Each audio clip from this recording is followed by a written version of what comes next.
Bismillahirrahmanirrahim. In the name of Allah, the most gracious, the most merciful. CARE Foundation. First of all, I would like to discuss CARE. It is a combination of 4 letters, C-A-R-E. CARE Foundation stands for Cooperation for Advancement, Rehabilitation and Education.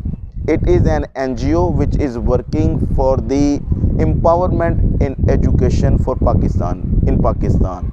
So for this empowerment that should be brought in education, teachers training program is a cornerstone of CARE Foundation policy. It believes in the training of teachers.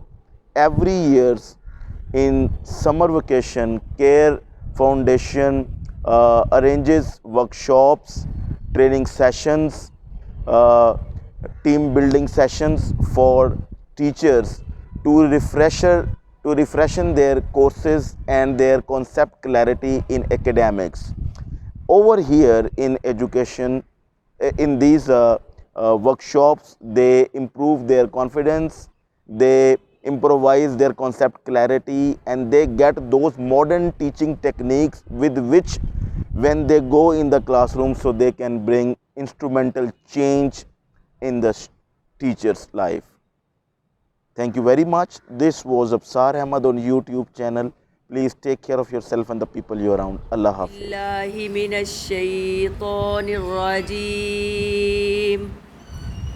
Bismillahirrahmanirrahim. Alam tara kayfa fa'ala rabbuka bi ashabil fil.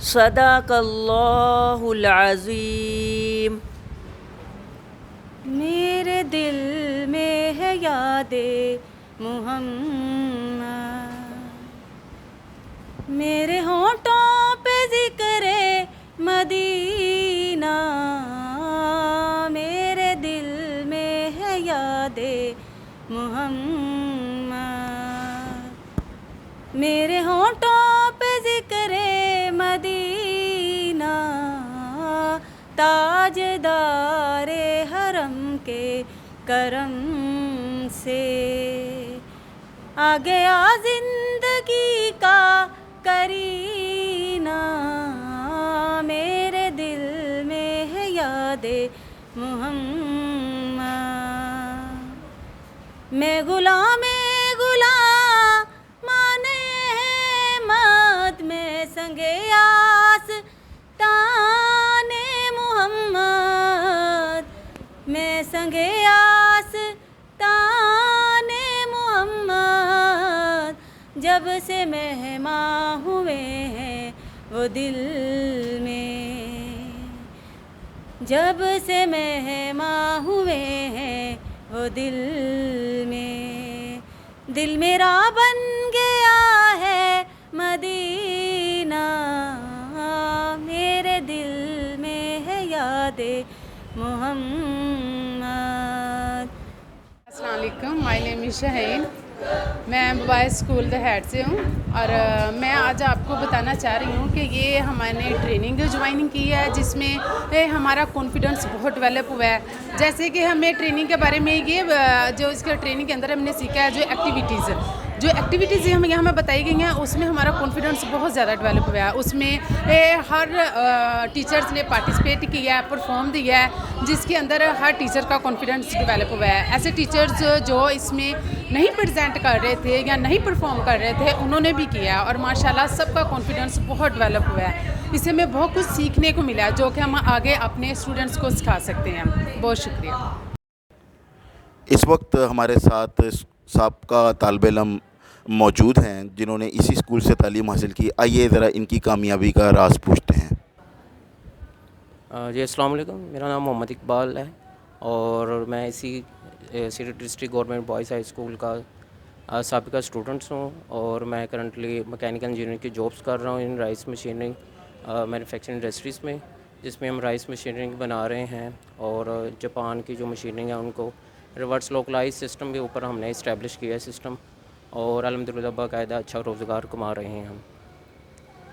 तो basically मैंने 2010 में यहाँ पे matric किया है और इस दौरान टीचर्स ने काफ़ी हार्ड वर्किंग से हमें टीच किया है और हमने भी स्ट्रगल किया और पेरेंट्स की दुआ की वजह से अल्हम्दुलिल्लाह मैंने 2010 में यहाँ पे अच्छे नंबर से मैट्रिक पास किया है। मैट्रिक पास करने के बाद फिर मैंने डिप्लोमा ऑफ एसोसिएट इंजीनियरिंग, और जैसा कि ये नाम बहुत कम सुनने में आ रहा है क्योंकि इसकी बाकायदा एडवर्टाइजमेंट नहीं है। इसमें यह है कि अगर आपकी स्टडी का अगर ब्रेक लगता है तो आपके साथ एक प्रोफेशनल डिग्री भी आ जाती है जो इक्वालेंट है आपके इंटर के। तो अल्हम्दुलिल्लाह इसमें के लिए हमारी फाइनेंशियल जो सपोर्ट थी वो केयर फाउंडेशन ने की है और अल्हम्दुलिल्लाह जिस वजह से हमने DAE भी अच्छे नंबर से पास किया है। DAE जो एब्रीविएशन है वो डिप्लोमा ऑफ एसोसिएट इंजीनियर है और मैंने इसमें मैकेनिकल टेक्नोलॉजी में DAE किया है। DAE करने के बाद मैंने फ़र्दर BSc मैकेनिकल इंजीनियरिंग की है और अल्हम्दुलिल्लाह उसके बाद मेरे पास 7 साल प्रोफेशनल एक्सपीरियंस है मैकेनिकल टेक्नोलॉजी इंजीनियरिंग में, और इसलिए मैंने अच्छे मार्क्स लिए हैं, हार्ड वर्किंग की हैं, टीचर्स की साथ में स्ट्रगलिंग है, उनकी हार्ड वर्किंग है जिन्होंने मुझे गाइड की है और अल्हम्दुलिल्लाह आज इस मुकाम पे पहुंचा हूं। तो इसमें अगेन मैं अपने पेरेंट्स, अपने टीचर्स का और केयर फाउंडेशन का शुक्रिया अदा करता हूं जिनकी सपोर्ट से मैं आज इस मुकाम तक पहुंचा हूं। Thank you care, thank you. जी, हमारे साथ गवर्नमेंट हाई स्कूल शाहदरा के IC मौजूद हैं, बड़े एक्सपीरियंस टीचर हैं ज़िया साहब। इनसे बात करते हैं कि इस वर्कशॉप के बारे में वो क्या कहना चाहेंगे। अस्सलाम वालेकुम। ये जो केयर की ट्रेनिंग हो रही है ये बहुत ज़बरदस्त ट्रेनिंग इधर अरेंज की गई है तमाम स्टाफ के लिए।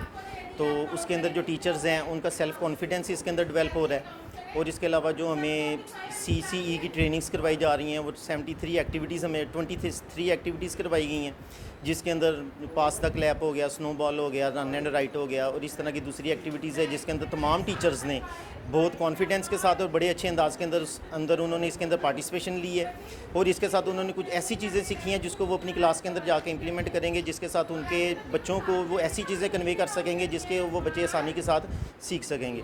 इसके अलावा हमने ग्रास रूट की ट्रेनिंग अटेंड की है जिसके अंदर हमें 5 फीस करवाए गए हैं, जिसके अंदर हमने मैथ, साइंस और दूसरे सब्जेक्ट जो हैं उनको लेटेस्ट जो तरीका है उसके मुताबिक कराने का जो है वो मौका मिला है और बच्चे उसको बड़े अच्छे तरीके से सीख रहे हैं। इसके अलावा जो दूसरी चीज़ें हमारे इसके साथ कॉपी चेकिंग है, उसके अंदर सारा वो प्लान में दिया गया कि किस तरह कॉपी चेक करनी है, उसका फॉर्मेशन क्या है, कॉपी की डेट किस साइड पे आनी है, टाइम किस साइड पे आना है और करेक्शन और रिकरेक्शन जो है वो किस तरह दी जाएगी। और इसी तरह जो दूसरी चीज़ें हैं इसके अलावा जो कंपोनेंट्स ऑफ रीडिंग है, टाइप्स ऑफ क्लासेस हमें करवाई गई हैं, जैसे टीचर सेंटर्ड क्लास है और स्टूडेंट टेस्ट सेंटर्ड क्लास है। इस तरह टाइप ऑफ रीडिंग्स जो हैं वो कराई गई हैं, स्कीमिंग, स्कैनिंग, इंटेंसिव रीडिंग और एक्सटेंसिव रीडिंग। और ये वो चीज़ें हैं जो मैं समझता हूँ कि तमाम टीचर्स को अच्छे तरीके से आनी चाहिए ताकि वो अपनी क्लास के अंदर उसको इम्प्लीमेंट करें।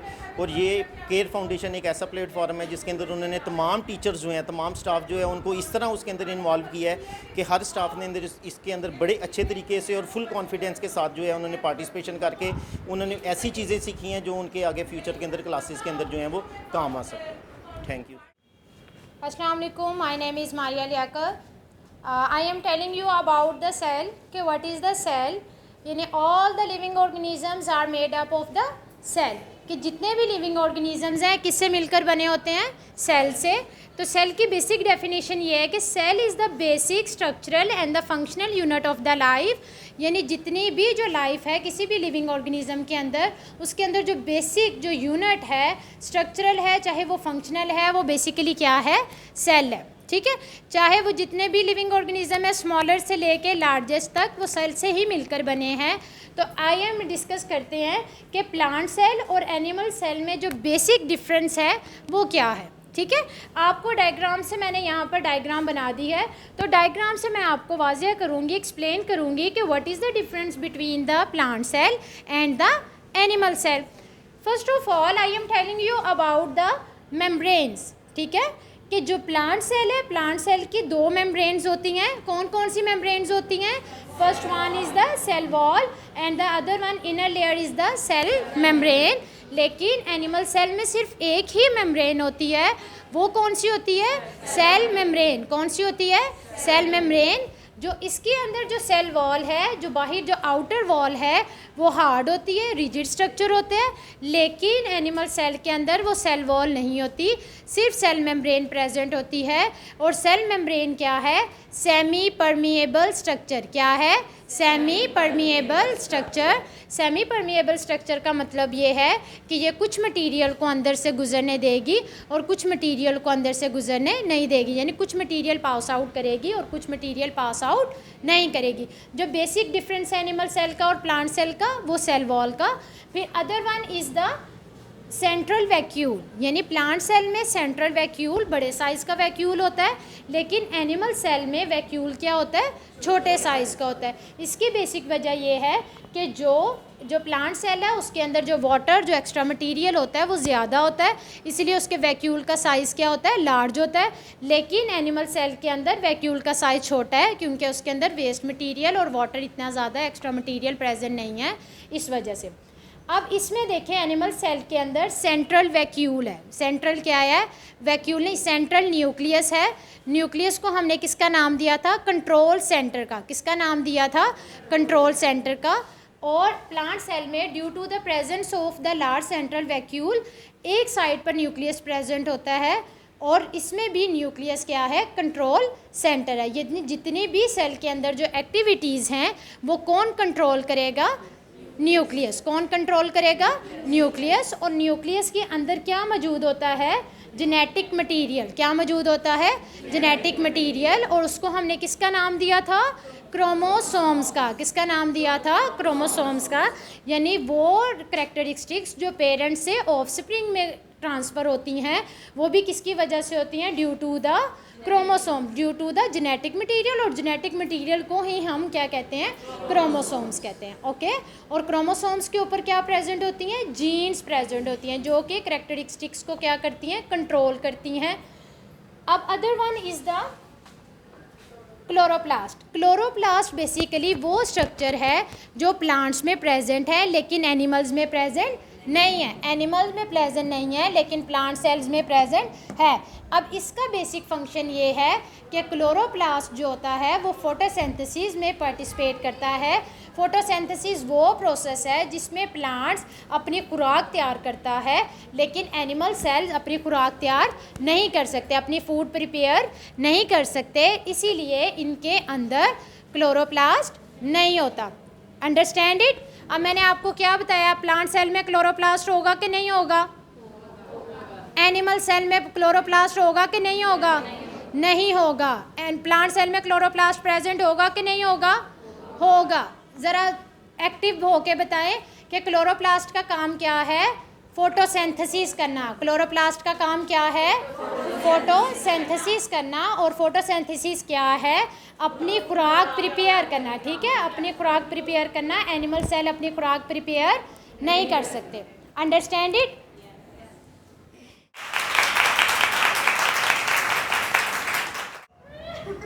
Marker is traveling fast. Okay. Yes, this time the team is doing fast.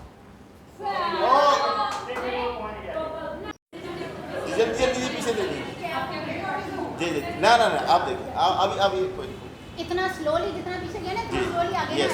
अब जो है एंड वाले दो प्लेयर्स के पास मार्कर आ गए। Assalamu alaikum teachers, hope you are all fine.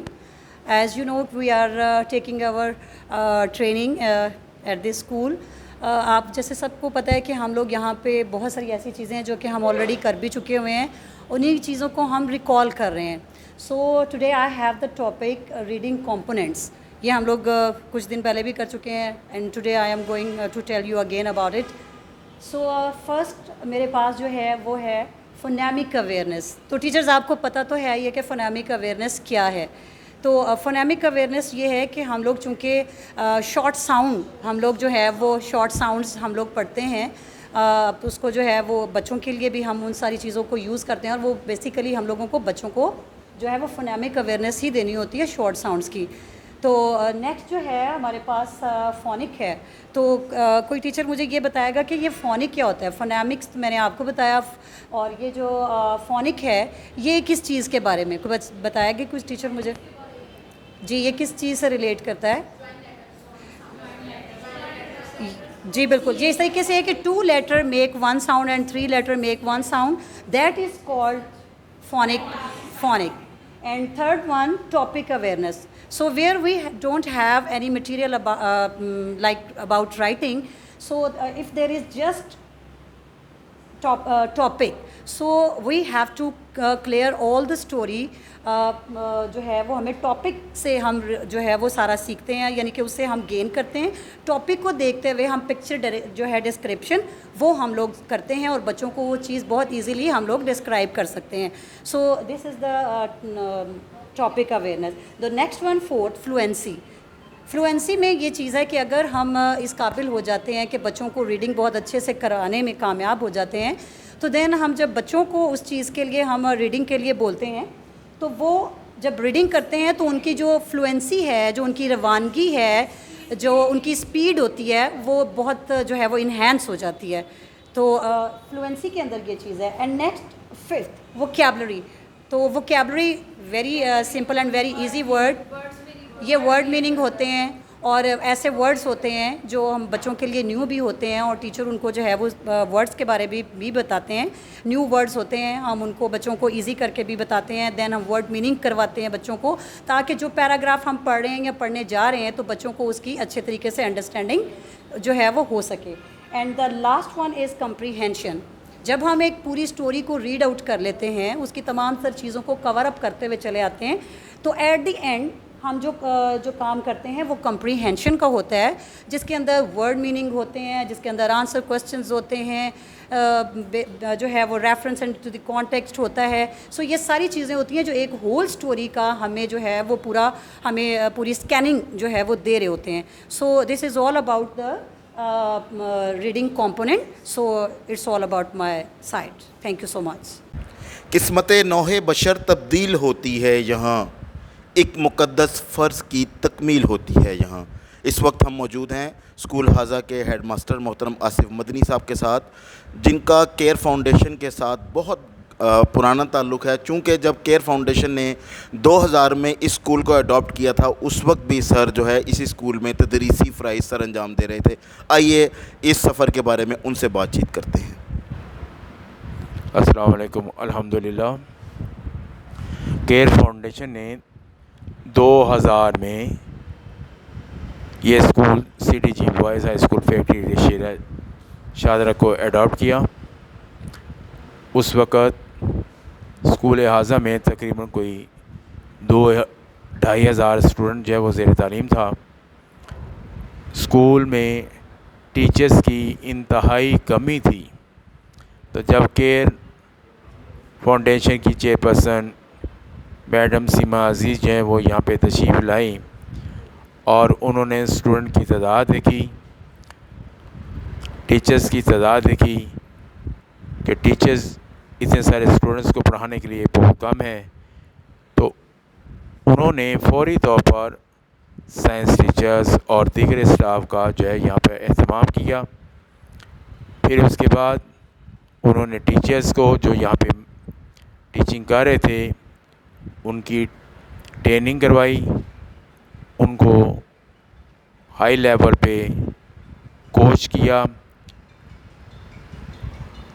School के लिए अज़ाफ़ी कमरों की ज़रूरत थी, तो केयर फाउंडेशन ने जो है वो हमें स्पेशल कमरे बनवा के दिए, लाइट्स का बंदोबस्त करके दिया, बच्चों के लिए फर्नीचर का बंदोबस्त करके दिया, ताकि बच्चे जो है वो एहसन तरीके से यहाँ पर तालीम हासिल कर सकें। तो 2000 से लेकर अब 2022 जा रहा है। इस अरसे के दौरान केयर का गवर्नमेंट के टीचर्स के साथ बहुत अच्छा बिहेवियर रहा। हर लिहाज से टीचर्स और इनके दरमियान कोऑपरेशन रहा और आज तक ये कोऑपरेशन जारी है और जारी रहेगा। हम इंशाअल्लाह ताला इनके तावन के बहुत ही मशहूर हैं कि उस वक्त जबकि टीचर्स नहीं थे तो टीचर को प्रोवाइड किया गया। अब जबकि इस वक्त स्कूल में छुट्टियां हैं, लेकिन ये केयर अपने टीचर्स को यहाँ पर ट्रेनिंग का एहतमाम कर रही है ताकि स्कूल खुलने पर दोबारा टीचर्स को तालीमी लिहाज से तैयार किया जा सके। तो हमें केयर और गवर्नमेंट पार्टनरशिप पे फ़ख्र है और उम्मीद रखते हैं कि इंशाल्लाह आइंदा भी ये तावन हमारा इनके साथ और इनका हमारे साथ तावन जारी रहेगा। वस्सलाम वालेकुम। Let's take feedback of CARE Teachers Training Workshop Area B2. The session was excellent. The session was informative. It was superb for all. Conceptual session. Was really memorable training session. Was marvelous experience. The session was outstanding. Was mind blowing. It was very effective session in accordance with teaching skills. It was awesome workshop. This training session is very innovating. It was magnificent. This session was very nice. Session was splendid. It was motivating workshop. Very entertaining session. Session was very fruitful. It was very useful session. It's a creative workshop. After summer vacation, this session is very refreshing for me and also all the teachers. Inspiring workshop. Bolu sir. After the pandemic era, you can say it is very rehabilitated for us. किस्मत नौहे बशर तब्दील होती है यहाँ, एक मुक़द्दस फ़र्ज़ की तकमील होती है यहाँ। यही वो चीज़ें जो असातिज़ा ने इन वर्कशॉप के दौरान, इन ट्रेनिंग सेशंस के दौरान, इस गुफ्तो शनीद के दौरान जो सीखी, ये इन्हीं सीखी हुई चीज़ों को जब वो अपनी क्लासरूम में लेकर जाएंगे, तलबा से इंटरेक्शन करेंगे, तदरीसी अमल को आगे बढ़ाएंगे, तो यकीनन जो है वो एक मुस्बत तब्दीली आएगी। इसी मुस्बत तब्दीली के ख़्वाह केयर फाउंडेशन की चेयरपर्सन मैडम सीमा अजीज़ हैं, जो बिलीव करती हैं empowerment through education. Thank you very much. This was Absar Ahmed on YouTube channel. Please take care of yourself and the people you're around. Allah Hafiz.